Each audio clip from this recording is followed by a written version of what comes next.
23 मार्च 1940 करारदाद Lahore resolution. क्या इस resolution में उसी पाकिस्तान का मुतालबा किया जा रहा था जिस पाकिस्तान को 1947 में हासिल किया गया?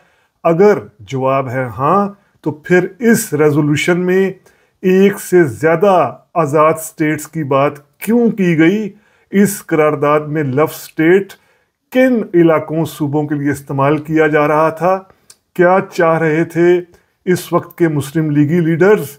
क्या इस करारदाद में एक आज़ाद बंगाल की बात भी की जा रही थी? अगर की जा रही थी तो फिर 1946 में जिन्ना ने ये क्यों कहा कि 6 साल पहले मंजूर की जाने वाली करारदाद में टाइपिंग एरर था? क्या वाकई ही 23 मार्च की करारदाद में टाइपिंग की गलती के बायस एक नहीं बल्कि एक से ज़्यादा स्टेट्स के अल्फाज मौजूद थे, या फिर एक से ज़्यादा स्टेट्स की बात शामिल करके जिन्ना और मुस्लिम लीगी लीडर्स ख़ास सियासी मकसद हासिल करना चाह रहे थे? क्या थी असल कहानी? इसी असल कहानी को आज समझने और जानने की कोशिश करते हैं रीथिंक विद उमर जावेद में। व्यूवर्स को रीथिंक विद उमर जावेद में वेलकम, खुश आमदीद। आप में से ऐसे व्यूवर्स जिन्होंने अभी तक rethink with Umar Javed subscribe नहीं किया, हमारी रिक्वेस्ट है kindly rethink with Umar Javed subscribe करें। 23 मार्च 1940 को लाहौर में मुस्लिम लीग के इजलास में उस वक़्त के बंगाली लीडर मौलवी फजल हक की तरफ से करारदाद पेश की गई। इस करारदाद को 24 मार्च को मंजूर किया गया। मंजूर करने वालों में मुस्लिम लीग की लीडरशिप मौजूद थी, जिन्ना और उस वक़्त के जो भी मुस्लिम लीगी लीडर्स थे, इन्होंने ये करारदाद मंजूर की। आप इस करारदाद के इन हिस्सों को देखिए जिन हिस्सों में बात की जा रही है स्टेट्स की, यानी इंडिपेंडेंट स्टेट्स की बात की जा रही है। ये करारदाद आपके सामने, इसमें बुनियादी बात यही की जा रही है करारदाद में कि जो नॉर्थ वेस्ट के इलाके हैं, यानी आज का जो पाकिस्तान है, और ईस्टर्न जोन्स हैं, यानी आज का जो बंगाल और आसाम है, ये इन पर मुश्तमिल अलग स्टेट्स बना दी जाएं। इंडिपेंडेंट स्टेट्स का लफ्ज़ है ये हमारे सामने, और ये जो करारदाद है जो ये 24 मार्च 1940 को मंजूर की गई, ये इसका हवाला खुद जो Pakistan resolution Indian annual register है 1940 का, इसमें मौजूद है, जिसमें 2 स्टेट्स की बात की जा रही है। अब अप्रैल 1946 में क्या होता है? 7 अप्रैल 1946 को ऑल इंडिया मुस्लिम लीग का दिल्ली में एक अहम इजलास होता है। अब अप्रैल 1946 तक मुस्लिम लीग 1945 का इलेक्शन भी जीत गई है। पाकिस्तान की डिमांड पर जो उसने इलेक्शन लड़ा, उसमें वो मुस्लिम सीटों पर, जो सब कॉन्टिनेंट की इंडिया की मुस्लिम सीटें थी, इसमें 90% प्लस सीटें भी ले चुकी है, यानी पाकिस्तान के मुतालबे पर काफ़ी ज़्यादा करीब आ गई है। तो 7 अप्रैल 1946 को मुस्लिम लीग के इजलास में जिन्ना, लियाकत अली और बाकी मुस्लिम लीगी लीडर्स कहते हैं कि 23 मार्च को जो करारदाद 23 मार्च 1940 को पेश की गई थी और जिसे 24 मार्च 1940 को मंजूर किया गया था, इस करारदाद में टाइपिंग एरर था। ये टाइपिंग एरर था जिसमें स्टेट की बजाय स्टेट्स का लफ्ज़ हो गया था, यानी एक लफ्ज़ एस बढ़ गया था। अब क्या ये इतनी सादा बात है कि 6 साल, यानी एक करारदाद जो मार्च 1940 में पेश की गई है, और फिर अप्रैल 1946 में मुस्लिम लीगी लीडर्स को ये ख्याल आया कि ये असल में एस की गलती हो गई थी, तो लफ्ज़ स्टेट स्टेट्स बन गया था।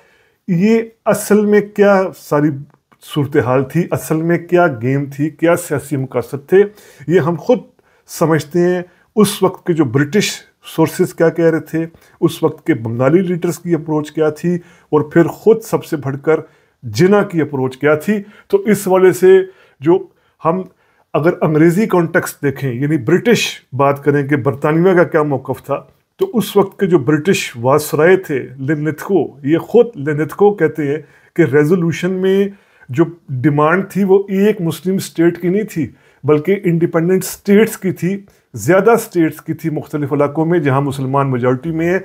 ये ख़ुद हमें लिनलिथगो जो पेपर्स हैं वासराय ऑफ इंडिया 1940 के, इसमें ये हवाला मिलता है। ब्रिटिश लाइब्रेरी आर्काइव में ये हवाला मौजूद है जिसमें ख़ुद उस वक्त के वासराय ये कह रहे हैं کہ مسلم لیگ کی ڈیمانڈ ایک نہیں بلکہ زیادہ ریاستوں کی ہے۔ اب خود جو بنگالی لیڈرز تھے وہ کیا کہہ رہے تھے، بنگال کے اس وقت کے بڑے لیڈروں میں مولوی فضل حق، انہوں نے تو قرارداد یہ پیش کی تھی، یعنی ان کے الفاظ تھے یہ کہ انڈیپینڈنٹ سٹیٹس، ایک ان کا حوالہ، اور دوسرا جو اس وقت کے بڑے بنگالی لیڈر تھے حسین شہید سہروردی، وہ کیا کہہ رہے ہیں وہ دیکھیے آپ کے سامنے کہ I shall not support partitioning Bengal, we want an undivided independent Bengal, کہ میں کسی بھی طور بنگال کی تقسیم نہیں چاہتا، میں ایک آزاد بنگال چاہتا ہوں، یونائٹڈ بنگال چاہتا ہوں۔ اور یہ حوالہ ہمیں ملتا ہے جویا چیٹرجی کی جو کتاب ہے Bengal divided Hindu communalism and partition, یہ کتاب اپریل 1947 کا یہ حوالہ دیا گیا حسین سہروردی کی اس بات کا کہ وہ ایک آزاد بنگال چاہتے ہیں، یعنی ایسا بنگال جو پاکستان کے ساتھ نہ ہو، ایک الگ اس کی شناخت ہو۔ اب ہم ہسٹورینز کو بھی اگر دیکھیں، جن ہسٹورینز نے پارٹیشن پر کام کیا ہے، جنا پر کام کیا ہے، یہاں کی فریڈم سٹرگل پر کام کیا ہے، تو اس میں عائشہ جلال ایک بہت بڑا نام ہے۔ عائشہ جلال نے ساؤتھ ایشیا کی ہسٹری پر، انڈو پاک ہسٹری پر کئی کتابیں لکھی ہیں۔ ان کی ایک بہت مشہور کتاب دی سول اسپوکسمین 1985 کی یہ کتاب ہے، یہ بہت بڑا ان کا تھیسس تھا ایک اس کتاب میں۔ اس کتاب میں یہ عائشہ جلال کیا بتاتی ہیں جو کتاب 1985 میں شائع ہوئی، اس میں عائشہ جلال یہ بتا رہی ہیں، اب عائشہ جلال کو پرو جنا مانا جاتا ہے، یعنی عائشہ جلال ایسی ہسٹورین نہیں ہے کہ جو کئی ایسے ہسٹورین ہیں کہ جن کے بارے میں یہ کہا جاتا ہے کہ وہ اینٹی جنا یا اینٹی مسلم لیگی ہیں۔ عائشہ جلال کو اینٹی جنا یا اینٹی مسلم لیگی نہیں مانا جاتا۔ عائشہ جلال یہ بات لکھ رہی ہیں کہ جنا ڈیلیبریٹلی، یعنی جنا جان کر یہ کر رہے تھے، ڈیمانڈ کو ویگ رکھ رہے تھے 1940 میں نیگوسیشنز کو فلیکسیبل بنانے کے لیے، تاکہ ہر طرح کا جو ہے وہ ابھی اس ٹرم کو ویگ رکھا جائے گا کون سے علاقے شامل ہونے ہیں پاکستان کے، کتنی سٹیٹس ہونی ہیں، کتنی سٹیٹس آزاد ہوں گی، پاکستان سے کیا مراد ہوگا، بنگال کیا ہوگا۔ جنا یہ ڈیلیبریٹلی کر رہے تھے، جان بوجھ کے کر رہے تھے، لیکن 1946 میں جس طرح ہم نے کہا مسلم لیگ الیکشن جیت گئی تھی پاکستان کے نعرے پر، تو اب وہ 2 سٹیٹس کی بجائے انہوں نے کہا کہ یہ ٹائپنگ ایرر تھا، ایک سٹیٹ کی بات جو ہے وہ کی گئی تھی۔ اسی کے بعد ایک اور بہت بڑے ہسٹورین ہیں، بہت بڑے اسکالر ہیں جنہوں نے سب کانٹیننٹ پر بہت کام کیا ہے، نہرو پر، جنا پر، گاندھی پر، پارٹیشن آف انڈیا پر، انڈیا کی آزادی پر، اسٹانلے والپورٹ۔ یہ اسٹانلے والپورٹ اپنی کتاب جنا آف پاکستان جو 1984 میں شائع ہوئی، اس میں لکھتے ہیں کہ اٹ ریمینز انکلیئر ویدر جنا originally ایونڈ a single or multiple Muslim states. The ambiguity helped him keep all Muslim factions united until 46 کہ اسٹانلے والپورٹ کے مطابق کہ جنا خود اس بات کو واضح نہیں کر رہے تھے کہ وہ ایک سٹیٹ چاہتے ہیں یا ایک سے زیادہ سٹیٹس چاہتے ہیں، وہ اس چیز کو اوپن رکھنا چاہ رہے تھے تاکہ یہ ایمبیگوٹی ایسی رہے ان کے ساتھ ہر جو مسلمانوں کا فیکشن ہے وہ بھی آئے، یعنی بنگالی جو ہیں وہ پاکستان کے اپنے مطلب کی تعبیر کریں، یو پی اپنے مطلب کی کرے، پنجاب اپنے مطلب کی کرے۔ جنہ 1946 تک اس چیز کو اوپن چھوڑنا چاہ رہے تھے تاکہ مسلمانوں کے زیادہ سے زیادہ فیکشن سے انہیں سپورٹ مل جائے، ہر کوئی یعنی اپنی تشریح کرے کہ پاکستان کیا ہوگا۔ اور اب سب سے بڑھ کر جو ہم نے برٹش سورس کے حوالے دیے، جو ہم نے ہسٹورینز کے عائشہ جلال جیسے اسٹانلے والپورٹ کے حوالے دیے، بنگالی لیڈرز کے حوالے دیے، جنا کا خود اپنا موقف کیا تھا، تو جنا کے موقف کے حوالے سے بھی فریڈم ایٹ مڈ نائٹ کتاب ہو یا پھر اسٹانلے والپورٹ کی کتاب ہو جنا آف پاکستان 1984، اس میں اسٹانلے والپورٹ یہ دعویٰ پیش کرتے ہیں کہ Jinnah expressed his willingness to accept an independent Bengal as it aligned with his broader vision of Muslim autonomy, کہ جنا خود ایک آزاد بنگال کے ہی حامی تھے، جنا چاہتے تھے کہ بنگال آزاد طور پر رہے، یونائٹڈ رہے، یعنی جو تقسیم ہوئی ویسٹ بنگال ایسٹ بنگال کی یہ نہ ہو، ایک یونائٹڈ ایک الگ ملک کے طور پر بنگال رہے۔ لیکن اس پر جو کانگریس کی اس وقت کی لیڈرشپ تھی وہ راضی نہیں تھی، क्योंकि वो फिर कांग्रेस की लीडरशिप का ये दावा था कि अगर जिन्ना और मुस्लिम लीग इस बिना पर इंडिया के टुकड़े कर रहे हैं, मज़हब की बुनियाद पर कि मुसलमानों की आबादी जहाँ है वहाँ पर पाकिस्तान बना दिया जाए, तो फिर बंगाल और पंजाब को भी इसी बिना पर, आबादी की बिना पर तकसीम किया जाए। तो यही वजह हमें पंजाब की तकसीम नज़र आई, ईस्ट पंजाब जहाँ सिख और हिंदू मेजॉरिटी में, और बंगाल की तकसीम नज़र आई, वेस्ट बंगाल जो कलकत्ता जहाँ का कैपिटल है, जहाँ हिंदू मेजॉरिटी है, और ईस्ट बंगाल अलग हुआ फिर, जो बाद में 1971 में बांग्लादेश बना। तो जिन्ना खुद भी यूनाइटेड बंगाल ही चाह रहे थे। तो अब ये हम कह सकते हैं 23 मार्च 1940 के हवाले से कि असल में 23 मार्च 1940 को जो करारदाद पेश की गई थी उसमें इंडिपेंडेंट स्टेट्स की जो बात थी, नॉट स्टेट्स की जो बात की गई थी, वो जानबूझकर शौरी तौर पर की गई थी ताकि मुख्तलिफ इलाकों से, मुख्तलिफ सूबों से ज़्यादा मुस्लिम लीग के लिए सपोर्ट रखा जाए, सपोर्ट हासिल किया जाए।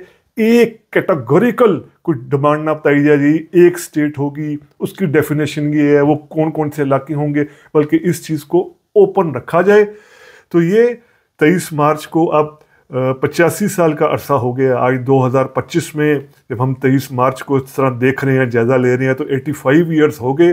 85 ईयर्स के में ये कंट्रोवर्सी अभी बाकी है, जारी है। इसमें हैरत की बात ये है कि जो मुस्लिम लीग के राइट विंगर्स हैं, जो मुस्लिम लीग के हामी हिस्टोरियंस रहे हैं, दानिश्वर रहे हैं, इनमें डॉक्टर सफदर महमूद का मैं कहूँगा बड़ा नाम, वो आज भी मुस्लिम लीग के इस मौक़िफ़ को कहती है कि मुस्लिम लीग का ठीक था ये दावा कि ये टाइपिंग की ही गलती थी।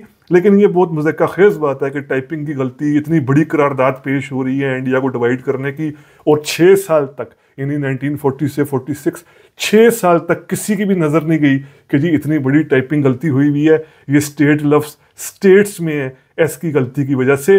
तो ये टाइपिंग एरर नहीं था, ये एक डिलिबरेट अप्रोच थी मुस्लिम लीग की, जिस तरह हमने साबित किया आपके सामने। खुद ब्रिटिश हवाला देकर उस वक्त के वासराय की जो राय थी, खुद जो अहम हिस्टोरियंस हैं आयशा जलाल जैसे, स्टॉनले वालपुट जैसे, और सबसे बढ़कर खुद जिन्ना का भी जो मौक़िफ़ था यूनाइटेड बंगाल को लेकर। तो ये 23 मार्च 1940 की लाहौर रेजोल्यूशन के कॉन्टेक्स्ट में किया गया vlog rethink with Umar Javed के प्लेटफॉर्म के ज़रिए आपके सामने पेश किया गया। उम्मीद करते हैं आपको वीलॉग पसंद आया होगा। अगर पसंद आया है तो काइंडली सब्सक्राइब कीजिए रीथिंक विद उमर जावेद। शुक्रिया।